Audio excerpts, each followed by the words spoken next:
नमस्कार, आप देख रहे हैं इंडिया न्यूज। मैं हूं आपके साथ अनन्या बेदी। बड़ी खबर के साथ शुरुआत कर रहे हैं। बड़ी खबर आ रही है जम्मू कश्मीर से, जहां पर डोडा के एसओजी कैंप पर फायरिंग, आतंकियों ने एसओजी कैंप पर फायरिंग की है। फायरिंग में एक जवान घायल हुआ है। आतंकियों और सुरक्षा बलों के बीच मुठभेड़ जारी है।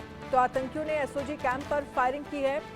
जम्मू कश्मीर में पिछले 60 घंटे में जिस तरह से आतंकी वारदात हो रही हैं और लगातार आतंकियों पर कार्रवाई भी जारी है। डोडा के एसओजी कैंप पर फायरिंग करने का मामला सामने आया है। आतंकियों ने एसओजी कैंप पर फायरिंग की है। फायरिंग में एक जवान घायल हुआ है। आतंकियों और सुरक्षा बलों के बीच मुठभेड़ जारी है। आतंकियों ने डोडा के एसओजी कैंप पर फायरिंग की है। हालांकि सुरक्षा बलों की तरफ से उस इलाके में सर्च ऑपरेशन चलाया जा रहा है। डोडा के एसओजी कैंप पर फायरिंग करने का मामला सामने आया है।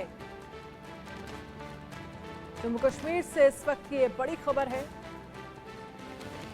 डोडा के एसओजी कैंप पर फायरिंग, आतंकियों ने एसओजी कैंप पर फायरिंग की है। इस पूरे मामले को लेकर सेना जो है वो एक्टिव मोड में नजर आ रही है। तो जम्मू कश्मीर में डोडा के एसओजी कैंप पर फायरिंग करने का मामला सामने आया है। फायरिंग में एक जवान घायल हुआ है। पिछले 60 घंटों की अगर हम बात करें तो जिस तरह से आतंकी वारदात को अंजाम दे रहे हैं, जिसमें अब सेना भी लगातार आतंकियों को मार गिरा रही है। रियासी को लेकर बात करें, जिसमें शिवखोड़ी जा रहे श्रद्धालुओं पर हमला किया गया, बस पर हमला किया गया, जिसमें 10 श्रद्धालुओं की जान चली गई थी। और इस पूरे मामले को लेकर एक बार फिर से ये सवाल खड़े हो रहे थे कि क्या एक बार फिर से जम्मू कश्मीर में आतंक जो है वो पनप रहा है, और अगर पनप रहा है तो इसका सबसे बड़ा कारण किसे माना जाए और क्या होना चाहिए? क्या लोकल लेवल पर आतंकियों को जो मदद दी जा रही है, जिसकी वजह से आतंकी एक बार फिर से जम्मू कश्मीर में पनाह ले रहे हैं, क्या ये सबसे बड़ा कारण है? और अगर यही सबसे बड़ा कारण है तो फिर सवाल ये भी कि कौन वो लोग हैं जो लोकल लेवल पर आतंकियों को मदद कर रहे हैं, उनके लिए पनाहगार साबित हो रहे हैं। ऐसे लोगों पर आखिरकार कार्रवाई क्या सेना की तरफ से करने की जरूरत है? ऐसे तमाम सवाल खड़े हो रहे हैं। अजय जांडियाल इस पर ज्यादा जानकारी के लिए हमारे साथ जुड़ गए हैं। अजय, क्या जानकारी है? डोडा के एसओजी कैंप पर फायरिंग की गई, फायरिंग करने वाले लोगों को लेकर क्या अपडेट है आपके पास? और क्योंकि अब कहा जा रहा है कि उस इलाके में सेना की तरफ से सर्च ऑपरेशन चलाया जा रहा है।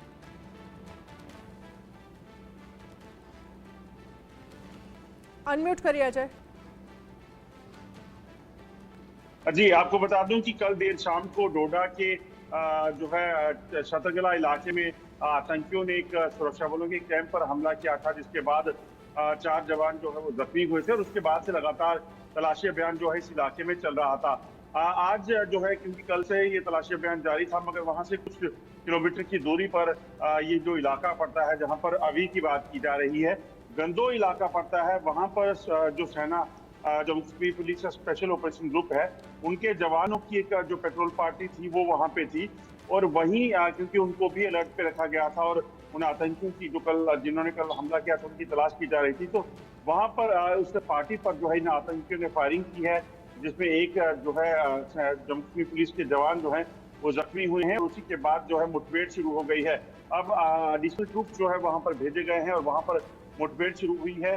2 से 3 आतंकी यहाँ कल से जो है वो ट्रेस किए गए थे, जिसके बाद ये ऑपरेशन शुरू हुआ था। और अब कोशिश ये की जा रही है कि जल्द से जल्द इस ऑपरेशन को खत्म किया जा सके। आपको बता दूं कि पिछले 4 दिनों में ये चौथी आतंकी वारदात की घटना जो है वो पेश आई है।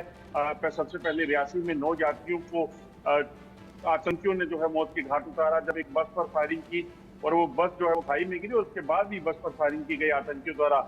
कल हीरानगर में आतंकी जो है उन्होंने सिविलियंस पर फायरिंग की थी, जिसमें 2 सिविलियन जख्मी हुए थे। एक सीआरपीएफ का जो जवान है उनकी शहादत हुई थी और 2 आतंकियों को सुरक्षा बलों ने आज उस ऑपरेशन में मार गिराया। और डोडा में कल एक फायरिंग की थी आतंकियों ने। आज चौथी जगह जो है गंदो में ये फायरिंग की गई है और पूरे इलाके को जो है वो कहीं न कहीं आपको बता दूं कि कॉर्डन में रखा गया है। और कोशिश ये देर रात का फायदा उठाकर ये आतंकी वहां से भागने ना पाए और जल्द से जल्द इन आतंकियों का सफाया हो सके। बिल्कुल, इसके साथ ही एक बड़ा सवाल ये भी है, पिछले 60 घंटों की अगर हम बात करें जो आतंकी वारदातों को अंजाम दिया जा रहा है, या एक तरफ से हम ये भी कह सकते हैं इस पूरे मामले को ध्यान में रखते सेना जो है वो एक्टिव मोड में नजर आ रही है, आतंकियों का भी सफाया किया जा रहा है। लेकिन अगर इस तरह की वारदातें एक बार फिर back to back Jammu Kashmir में हो रही हैं तो इसका सबसे बड़ा कारण आपकी नजर में क्या है? जिस तरीके से लगातार आतंकी गतिविधियां बढ़ी हैं वो साफ बताता है कि पाकिस्तान बौखलाया हुआ है। पाकिस्तान ने देखा कि पिछले कुछ समय में जो चुनाव हुए हैं जम्मू कश्मीर में, उसमें बम्पर वोटिंग हुई है। और सब बम्पर वोटिंग होने का मतलब ये है कि एक समय वो जब 90 के दशक के बाद से आज तक आप देखें तो चुनावों में लोग भाग नहीं देते। 2%, 3%, 5% वोटिंग परसेंटेज के बाद